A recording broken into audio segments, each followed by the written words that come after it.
Now with the edit map here, hopefully you guys turned the edit map off while you were doing the retouching. Just turn off the eyeball on that layer. But on the edit map here, let's just turn it back on for a reference. Take out flyaways, we got that done. And if you have a whole lot of things to do on an edit map, don't just kind of start going randomly, because you might miss something, and that looks really embarrassing when the client says, you missed this. So either, maybe top to bottom, or do a circular clock wipe around, or however you do it, just make sure you get everything. So I guess we started over here. Let's go over to this one over here. Darken edges all around. What's the point of that? Why might they want those edges darkened all around? Yeah, kind of help pull your attention in towards the center. What's that called when the edges are darkened up? Starts with a V?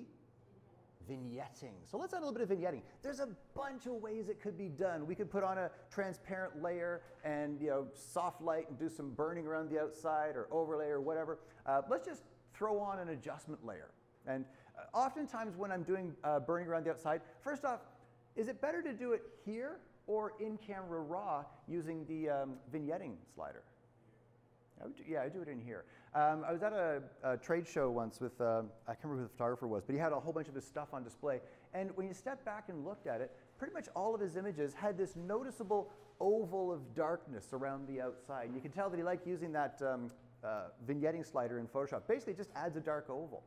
I prefer to do it by hand because you can decide where things go. So usually I'll just throw on like a levels or a curves adjustment layer. I'll throw a curves on because it looks a little more professional than levels. Grab that middle, hoik her down. Only take a look around the edges. It doesn't matter what's happening in the center because you're going to limit it off of that anyway. And then just grab a paintbrush. And there's two ways you can go about this. You could either paint black on the inside. So we could do it this way, bring back the brightness in the center by hiding that darkening around the outside. But I find with that, you kind of get right back to that same sort of oval shape around the outside. So what I usually do instead is I create my curves layer, darken it down, invert the layer mask, Command I. Then with that paintbrush and some white paint, I bring back that darkening just in the areas where the client wants it. Maybe drop the opacity, maybe it was a little high there. So at 50% or whatever, I'm just kind of pulling that vignetting back in to the image. And you can see it just kind of helps pull the attention in towards the center there. So apply it as you see fit. For this, guys, you'll probably want a BHSB, big honkin' soft brush. And that makes sure that you get these nice soft transition edges as opposed to really hard noticeable edges.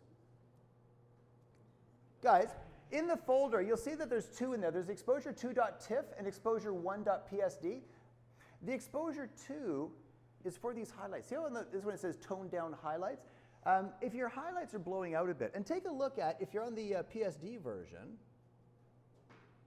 take a look at the shoulder and that orchid in the back there. That's one of the things that we're going to get to next. But see how this is just pure white in here? The way this was processed, to get the proper contrast, the proper exposure on the model, they had to lose some of those highlights there. And in fact, even her shoulder, you'll notice we're losing some highlights. How do we know we're losing highlights? Well, here it's pretty obvious. It's just pure white. If we go into our channels, take a look at this. There's the red channel, pure white. Green channel, pure white. Blue channel, pure white. Another way to check, watch this. I'm going to throw on, this is just kind of a checking for highlights reference layer, which I'll throw out. But I'm going to throw on a levels adjustment layer. And if I hold down the Option key while I grab either the black point, okay, everything's gone white, which means there's nothing pure black. If I grab the white point with the Option key held down, look at what it does. It's showing me where things are clipping. And in the orchid over there, we have pure white, which means all three channels are clipping. In her shoulder, only the red channel is blowing out. On people, usually it's the red channel that'll blow out first.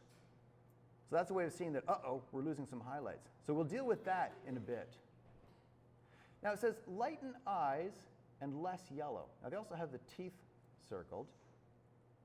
They say lighten eyes and less yellow. So they feel there's a little bit kind of extra warmth in here and it's a little bit too dark. What are some good ways of making these look more tooth-like? What color are teeth really? Are they white? The toothpaste commercials might tell you they should be. What color are they really? Gray with a bit of yellow in there. I mean, really, it's this, just not quite so intense. So let's work on taking some of the yellow out of the teeth. What should we do to take some of that yellow out?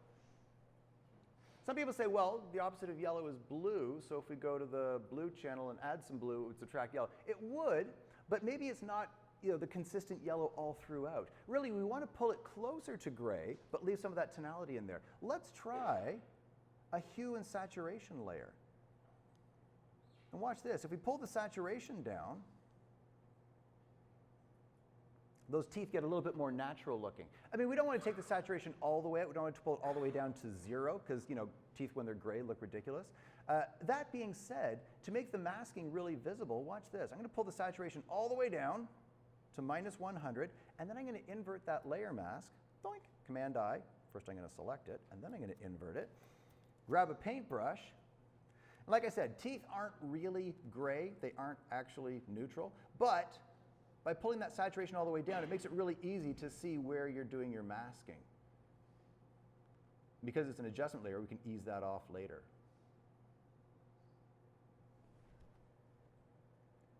And I'm just going to try to fill in the teeth all at once. But if this is a larger area, like say it was maybe a tight portrait shot and you're doing some really careful cutting out. Remember when we cut out that flower around the girl's neck? We kind of outlined it first. And then we went into the layer mask, selected the center, and expanded it. If you're doing a fairly large area, that might actually be an easier way to do it. But I'm just pulling that saturation out of the teeth. Oh, look at the lesson I just learned. What did I do wrong? I had the opacity of my brush down. I was at 50%. Is this an unfixable mistake?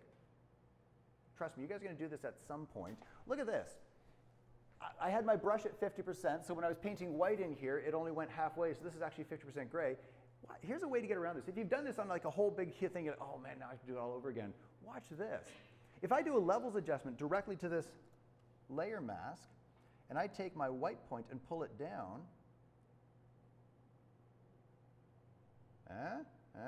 so it's not an unrecoverable oops. And if you were going to use the technique where you outline the whole thing, we've got these areas in here that all need to be filled with white. And let's say this is a really large area. If I use the magic wand, watch this. Click, hold down the Shift key, select that, select that. Should I then just fill it with white? Or is there something else I need to do? Expand. Yeah, we've got that fringe around the outside. It selected the black and anything within 32 levels of black, but it missed all this around here. So I'm going to take that selection. I'm going to modify it by expanding it outwards, I'm guessing 4 pixels. There we go. And then I'll just fill that with white. Command D to get rid of the marching ants. Fix any areas that I've missed. And then ease that saturation off. Once you got the teeth isolated, oh, actually, they wanted the eyes as well, too, didn't they? So I'll do the same thing. I'll just kind of paint over the eyes there. And they too will go rather disconcerting, overly gray color.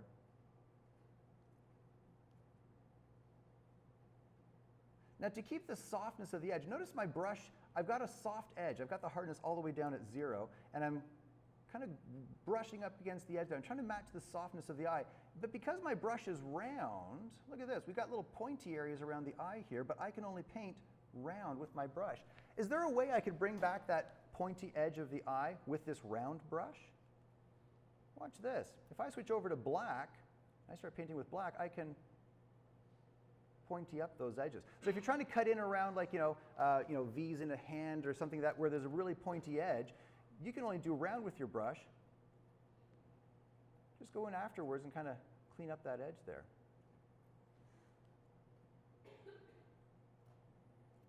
And then I'm going to ease off on that desaturating because she's looking really creepy right now. Gesundheit. And they said to lighten it as well. And we've got this lightness slider here, and I think we talked about this in another class. The lightness is not a great way of lightening things. I mean, it says, lightness, and it shows white and black, but it doesn't really lighten so much as it puts a gray layer over top at a low opacity. Like, let me make a new layer here. And if I go into hue and saturation, I said, I want to lighten up this image. If I use that lightness slider, look at this. It's like fog rolls in. It's like putting a white layer over top at a low opacity. If I darken it, same kind of deal. It just puts a black layer over top at a low opacity. So it's not a great way of lightening and darkening things. Levels would be a little bit more appropriate. If I grab my middle slider there, I can lighten things up. And notice how the shadows stay dark. And if I darken it down, my highlights stay light. So it's a more natural way of lightening things. So rather than using the lightness slider on that hue and saturation to lighten up the teeth, I'm going to use the levels. Now, that being said, if it's just a little bit we need to lighten, like on these teeth here, like maybe 6 or 7 points, we'd probably be okay to use the lightness slider. But if we did want to use it, do it properly, do a professional job using a levels adjustment layer, do we have to redo all that masking that we did? Yeah, we can copy that layer mask. So I'm going to throw on a levels adjustment layer. I'm going to use it to brighten up just the eyes and the teeth. But it's brightening everything. Unless I hold down Command and Option, grab the layer mask, and drag it over top. And it says, do you want to replace the layer mask? And I say, yes, I do. And we've duplicated that right over top. Yeah, that's the thing. And you see this sometimes in like ads and stuff where they've way over brightened things and say, that's looking kind of creepy. So sometimes I'll actually go the opposite direction. I'll say, oh, well, instead of lightening things, let's darken them. And instead of desaturating, let's pump it up a bit. Yeah, right?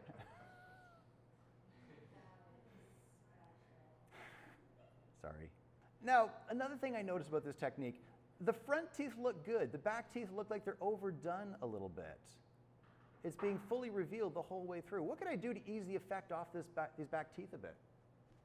Use a larger brush so that you have more of a gradient. Okay. And use the edge of the brush and paint over it to kind of...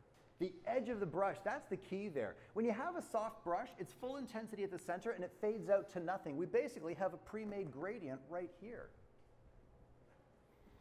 And if I grab some black and go click, you can see that it's taken the brightness off the teeth. They still look a little gray, so I'll go to this layer mask and bring back, okay, maybe not quite so much, maybe 50% opacity, and bring that back a bit. And you can do the same thing on the eyes too, is oftentimes when you have a perfectly outlined edge around the eyes, it's too harsh, too disconcerting. So I'm actually going to ease that off a bit, especially in the corner here where the tear duct is. There actually is some red and a little bit of kind of yellow in an eye that, where the tear duct goes. So I'm going to ease the saturation effect off of there, and this corner a little bit too.